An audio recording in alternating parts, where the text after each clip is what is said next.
กาเลนะธัมมัสสวนังเอตัมมังคาลมุตตมัง Part 18. Judul buku Bunga Rampai Ceramah Dhamma Retret Intensif Meditasi Satipatthana oleh Sayadaw U. Zatila di ISMC Bakom Indonesia 1 Maret sampai 7 April 2020. Penerjemah Bahasa Indonesia Sayelei Wajiranyani. Penyunting Bahasa Indonesia Pyong Tet Mui. Perancang sampul dan foto sampul tim Yasati. Cetakan pertama Oktober 2022. Hak cipta Copyright 2022 Yayasan Satipatthana Indonesia Yasati. Penerbit Yayasan Satipatthana Indonesia. Layanan pembaca Indonesia Satipatthana Meditation Center ISMC Jakarta, Jalan Nusaraya, Blok AA1 Nomor 1, Citra 1 Extension Kalideres, Jakarta Barat, Indonesia. Indonesia Satipatthana Meditation Center ISMC Bakom, Dusun Baru Limus, Kampung Bakom, Kelurahan Cikancana, Kecamatan Sukaresmi, Kabupaten Cianjur, Puncak, Jawa Barat, Indonesia. Buku ini tidak diperjualbelikan untuk dipersembahkan sebagai dana dhamma dari meditator dan umat Yasati dalam maupun luar negeri. Pada video part 18 ini, saya akan membacakan bab 18 atau bagian 18 dari buku ini, yaitu Piti dan Pasadi Sambojangga. Baiklah, kita mulai.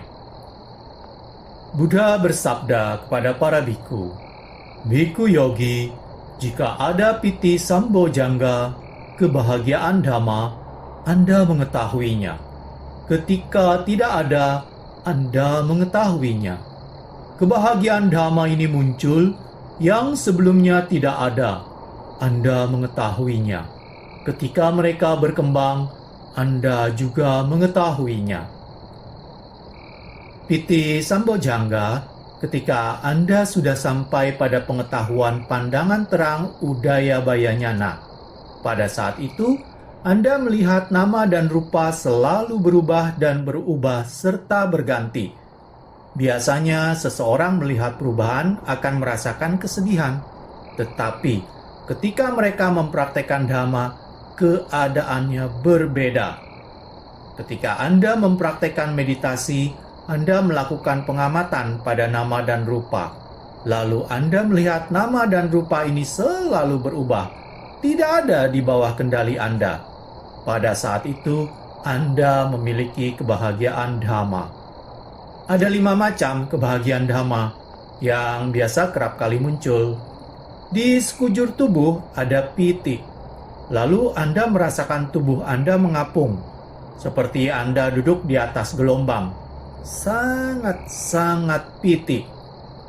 Pengalaman yogi menunjukkan ia kemudian mampu melakukan meditasi duduk selama 2 jam, 3 jam, atau bahkan 4 jam dengan sangat mudah. Sebelumnya, ia akan mengalami banyak kesakitan, kejenuhan, tidak nyaman, bahkan untuk duduk 1 jam saja sangatlah sulit. Tetapi pada saat Anda mencapai tingkatan itu, Dhamma Piti, Anda akan sangat berbahagia. Anda bisa duduk untuk waktu yang lebih lama lagi. Mereka yang pergi ke hutan mempraktekkan meditasi, melakukan pengamatan terhadap batin dan jasmani, nama dan rupa dengan benar, akan mendapatkan pengalaman kebahagiaan Dhamma. Kebahagiaan Dhamma ini berada di atas kebahagiaan duniawi. Kebahagiaan duniawi seperti misalnya Anda memiliki banyak uang, memiliki suami atau istri, memiliki putra atau putri, rumah baru, Anda merasa bahagia. Juga ketika Anda menjadi kaya, mendapatkan makanan yang lezat, mempunyai teman yang baik. Kebahagiaan Dhamma tidak bisa Anda cari dalam kebahagiaan duniawi. Kebahagiaan Dhamma ada di luar kebahagiaan duniawi. Apabila Anda betul-betul melakukan penyelidikan terhadap batin dan jasmani, nama dan rupa, yang muncul kemudian lenyap, Anda bisa mendapatkan kebahagiaan sejati. Anda melihat piti, Anda melihat dhamma amata. Pada saat Anda sampai di tingkatan ini, pada kehidupan sekarang ini, lalu Anda memiliki keputusan yang mantap untuk praktek, kemudian Anda tetap praktek, Anda akan bisa mencapai nibbana di kehidupan ini juga. Pada saat Anda melihat kebahagiaan dhamma, Anda melihat amata nibbana. Anda memang belum mencapai nibbana, tetapi Anda seperti sudah membuka pintu menuju nibbana. Pada saat ada kebahagiaan dhamma, tubuh Anda terasa sangat bahagia. Tubuh bisa bergetar, sangat nyaman. Tidak hanya bahagia saja, tetapi Anda juga akan memiliki kesehatan yang baik dan memiliki kejujuran. Ketika Mahasi Sayadaw Ji pergi mempraktekkan meditasi di bawah bimbingan Mingun Sayadaw Ji, saat Mahasi Sayadaw Ji pergi interview, beliau bertanya kepada Mingun Sayadaw Ji, "Apakah yang terjadi?" Sudah 4 bulan beliau praktek di tempat Mingun Sayadaw Ji, tetapi Mahasi Sayadaw Ji tidak pernah jatuh sakit. Bahkan, Mahasi Sayadaw Ji merasa beliau lebih sehat lagi daripada sebelumnya. Padahal pada zaman itu, tempat belumlah memadai. Makanan juga hanya sederhana saja. Pada saat itu, Mahasi Sayadaw Ji juga tidak membawa obat. Tetapi ketika beliau mempraktekkan meditasi, beliau merasa menjadi lebih sehat. Dan pikiran atau kesadaran beliau menjadi lebih jernih lagi daripada sebelumnya. Mahasi Sayadaw Ji bertanya kepada Mingun Sayadaw Ji. Kemudian Mingun Sayadaw Ji mengatakan bahwa Mahasi Sayadaw Ji memiliki pengalaman terhadap 7 faktor pencerahan atau sambojangga, sehingga beliau merasa sehat, bahagia, dan damai. Mingun Sayadaw Ji mengatakan Mahasi Sayadaw Ji memiliki pengalaman 7 faktor pencerahan atau 7 sambojangga, memiliki piti sambojangga. Apabila Anda bisa sampai tingkatan ini, Anda bisa melihatnya, bisa merasakannya. Banyak orang yang kemudian sangat menghargainya. Kebahagiaan dhamma ini jauh lebih tinggi dari kebahagiaan duniawi yang hanya pergi ke bioskop, restoran, toko perhiasan, memiliki mobil baru, rumah baru. Bagi mereka yang tidak mengetahui dhamma, mereka tidak bisa merasakan kebahagiaan dhamma.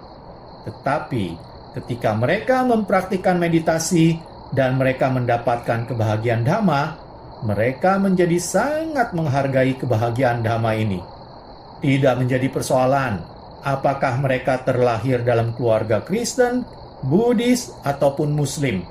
Begitu mereka mendapatkan pengalaman kebahagiaan dhamma, mereka akan sangat menghargainya.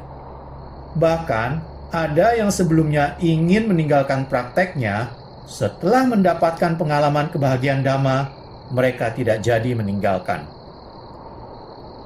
Ajaran Buddha itu sama sekali tidak memaksa orang untuk percaya. Beliau selalu mengatakan ehipassiko, datang dan buktikan. Ada sanditiko. Sekarang ini juga Anda bisa lihat. Akaliko, tidak ada penundaan. Buddha mengajarkan apa yang beliau peroleh dari praktek beliau sendiri. Bagi mereka yang bijaksana, yang memiliki pengetahuan, akan bisa memiliki kebahagiaan dhamma. Tidak ada pemaksaan untuk melihat kebahagiaan dhamma. Tidak ada juga bujukan untuk mempercayai ajaran Buddha. Landasannya adalah datang dan praktekkan. Ketika Anda praktek dan Anda mendapatkan pengalaman, pasti Anda akan menyimpannya sepanjang kehidupan Anda. Pada saat Anda memiliki piti, Anda akan mengetahui. Saat Anda belum mendapatkan piti, Anda bisa merasa jenuh, kemudian banyak mengeluh. Jadi, pada waktu Anda tidak memiliki piti, Anda mengetahuinya. Ketika muncul piti, Anda mengetahuinya. Demikian pula pada waktu piti berkembang, Anda juga mengetahuinya bahwa piti Anda berkembang. Biku, ketika mempraktekkan meditasi memiliki pasadi, mereka mengetahuinya. Ketika tidak ada pasadi sambojangga di dalam dirinya, mereka juga mengetahuinya. Sekarang, memiliki pasadi sambojangga dari yang sebelumnya tidak memiliki, ia juga mengetahuinya. Ketika pasadi ini berkembang, ia juga mengetahui. Pasadi adalah kedamaian, ketenangan dalam batin dan jasmani. Biasanya tidak tenang, tidak damai, karena adanya kilesa atau kekotoran batin, seperti nafsu keinginan indrawi, ketidakpuasan, kesedihan, penderitaan. Karena adanya kilesa atau kotoran batin inilah, kesadaran menjadi tidak tenang, tidak damai, yang berakibat juga tubuh menjadi tidak tenang. Pada saat Anda mempraktekkan meditasi, ketika konsentrasi Anda terbina dengan baik, Anda memiliki perhatian murni yang baik juga. Pada saat itu, Anda bisa melihat, mengamati objek kembang dan kempis, angkat, maju, letakkan, dan pengamatan Anda bisa sampai pada objeknya. Maka pada saat itu, Anda terbebas dari niwarana untuk misalnya 1, 2, atau 3 jam. Meskipun sebelumnya Anda merasa banyak kesakitan, kecemasan, atau ketidaknyamanan, pasadi sambojangga ini membuat Anda merasa tenang, damai. Anda tidak bisa mencari ketidaknyamanan lagi. Keadaan ini sulit dijelaskan bagi mereka yang belum pernah mendapatkan pengalaman ini. Biasanya praktek dalam 1 jam, rasa sakitnya sudah seperti berada di neraka. Ketidaknyamanan sangat kuat. Ada perasaan tidak suka. 1 jam saja harus dilewati seperti menunggu, karena adanya rasa sakit dan ketidaknyamanan. Dan dalam 1 jam ini, bahkan mungkin harus berganti posisi 2 atau 3 kali. Tetapi ketika Anda memiliki pasadi, keadaannya berbeda. Anda bisa duduk dalam satu posisi tanpa harus berubah. Padahal sebelumnya harus berkali-kali mengganti posisi duduk. Ketika Anda sudah sampai pada tingkatan ini, Anda sama sekali tidak ingin mengganti posisi duduk. Batin dan jasmani Anda menjadi tenang dan damai. Anda bisa duduk selama 2 atau 3 jam dalam suasana sunyi, tenang. Bahkan ketika Anda sedang mempraktekkan meditasi pada musim panas yang gerah. Jika Anda sudah sampai pada tingkatan ini, udara panas di luar pun tidak akan mempengaruhi Anda.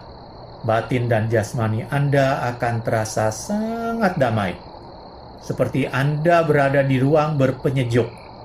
Apabila pengalaman ini belum pernah dilihat, orang akan merasakan kehidupan ini begitu banyak kecemasan, walaupun orang itu memiliki kehidupan yang baik.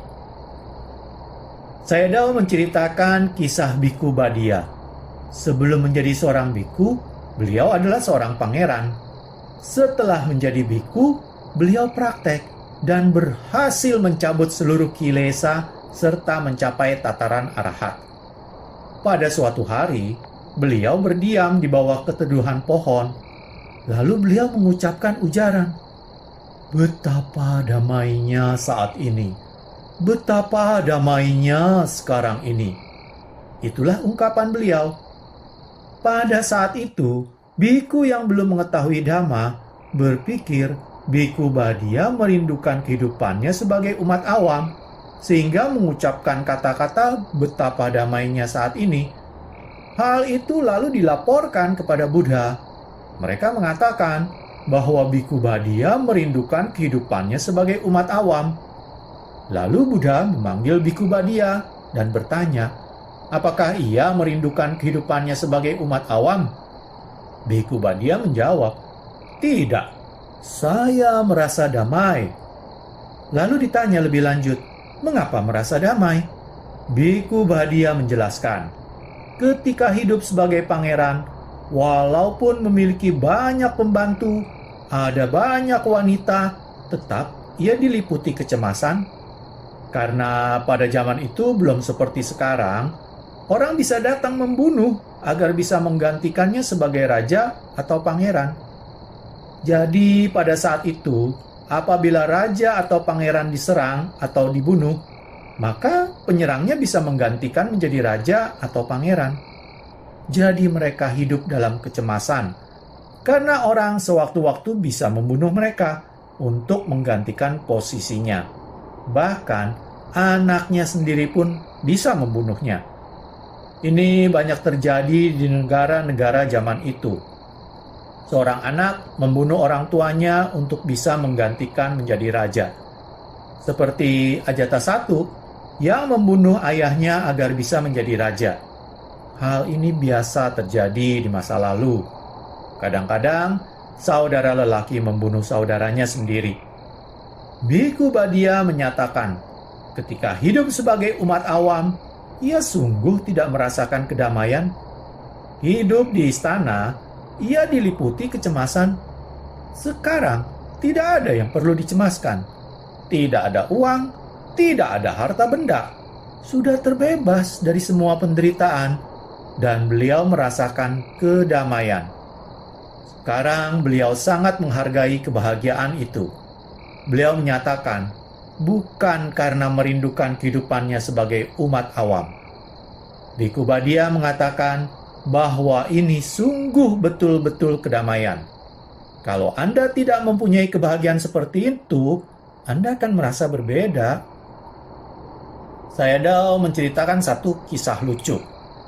Dikisahkan, ada pria miskin, tetapi pikirannya selalu bahagia. Ia bekerja mendapatkan uang dan bisa mendapatkan cukup makanan. Pada saat itu, ada seorang kaya yang melihat dan merasa bersedih, merasa kasihan pada si miskin. Orang kaya ini ingin menyokong si miskin. Lalu orang kaya ini memberikan sejumlah uang. Jadi sekarang si miskin mempunyai banyak uang. Setelah itu, di malam hari, ia tidak bisa tidur nyenyak lagi. Karena ia diliputi ketakutan akan kehilangan uangnya. Padahal sebelumnya setiap malam, ia bisa tidur dengan nyaman, bekerja, mendapatkan uang, mendapatkan makanan, dan ia bisa beristirahat dengan nyaman. Tetapi setelah mempunyai banyak uang, ia justru tidak bisa mendapatkan kedamaian lagi. Di malam hari, ia tidak bisa tidur. Lalu ia pergi menjumpai si kaya lagi, dan ia menyatakan akan mengembalikan uang yang diberikan. Si kaya mengatakan, "Mengapa kamu demikian bodoh? Banyak orang yang menginginkan untuk mendapatkan banyak uang. Sekarang kamu mengembalikannya." Lalu si miskin mengatakan, "Dulu saya hidup penuh kedamaian. Ketika saya sudah mendapatkan uang, di malam hari saya tidak bisa tidur nyenyak. Sekarang ambillah uang Anda kembali." Jadi ketika si miskin mempunyai banyak uang, ia justru memiliki banyak kecemasan. Ketika seseorang bisa melepas kecemasan dengan praktek meditasi, pikirannya mendapatkan ketenangan, kedamaian, atau passaddhi sambojjhanga. Ketika seseorang yogi memiliki piti sambojjhanga, ia mengetahuinya. Pada waktu ia belum memiliki, ia juga mengetahuinya. Ketika ia tahu bahwa ia belum memiliki piti, maka ia harus berjuang dengan gigih untuk mendapatkan piti sambojjhanga ini. Setelah memiliki piti sambojjhanga, dari yang sebelumnya tidak memiliki, sekarang telah memiliki piti sambojjhanga dan bisa terus praktek menjadikan piti ini lebih kuat lagi. Ketika piti ini sudah lebih kuat lagi, dimanapun Anda praktek, Anda akan melihat kebahagiaan Dhamma ini. Anda bisa terkonsentrasi pada objek meditasi Anda. Anda menjadi tenang dan damai. Anda terbebas dari kilesa niwarana. Ketika Anda bisa sampai pada tingkatan ini, bahkan penyakit-penyakit kronis seperti misalnya pusing ataupun nyeri pinggang, juga kanker, bisa Anda sembuhkan. Kekuatan Dhamma ini memang sangat menakjubkan. Banyak cerita tentang hal itu. Sayadaw menceritakan seorang Sayadawji di Myanmar yang membangun rupang Buddha berdiri sebagai pengungkapan keyakinan beliau. Cerita kehidupan Sayadawji ini sangat menarik. Ketika beliau masih sebagai seorang samanera, beliau sangat kurus karena beliau menderita penyakit TB. Pada saat itu, Myanmar belum maju. Samanera tadi kemudian pergi ke dokter, tetapi ia tidak diizinkan tinggal di rumah sakit. Dokter hanya memberikan obat untuk TB-nya dan memintanya pulang. Setelah sekian waktu, Samanera ini datang kembali. Dan ia menyatakan, andai pun tidak diizinkan tinggal di rumah sakit, ia tetap harus tinggal. Akhirnya dokter tadi karena belas kasihnya, mengizinkan Samanera ini tinggal di rumah sakit. Tetapi dokter menjelaskan bahwa pengobatan yang diberikan tidak akan bisa menolong menyembuhkannya. Obat ini hanya sekedar membantu meringankan sakitnya. Samanera berpikir, mengapa ia harus berdiam diri hanya untuk menunggu kematian? Beliau memutuskan untuk praktek meditasi. Sebelum meninggal, beliau ingin melihat Dhamma. Beliau pergi praktek selama 1 bulan, 2 bulan, 3 bulan. Kemudian 1 tahun, 2 tahun. Sangat menakjubkan. Semua penyakit beliau sirna, hilang. Beliau menjadi sehat walafiat. Sebagai ungkapan penghormatannya kepada Buddha, kemudian beliau mempersembahkan rupang Buddha berdiri dan rupang Buddha berbaring. Rupang Buddha berdiri dan berbaring di Myanmar ini sangat tinggi. Sayadaw mengatakan, beliau tidak membandingkan dengan yang di luar negeri. Sayadaw menceritakan bahwa Sayadaw sudah kerap kali ke sana. Jadi, bagi mereka yang memiliki penyakit kronis seperti pusing di kepala ataupun nyeri punggung, TB, juga kanker, bisa disembuhkan melalui meditasi apabila yang bersangkutan bisa mencapai level tadi. Pikirannya menjadi tenang dan damai. Anda semua pasti mengenal atau tahu Goen Kaji. Beliau dari keluarga pemeluk Hindu.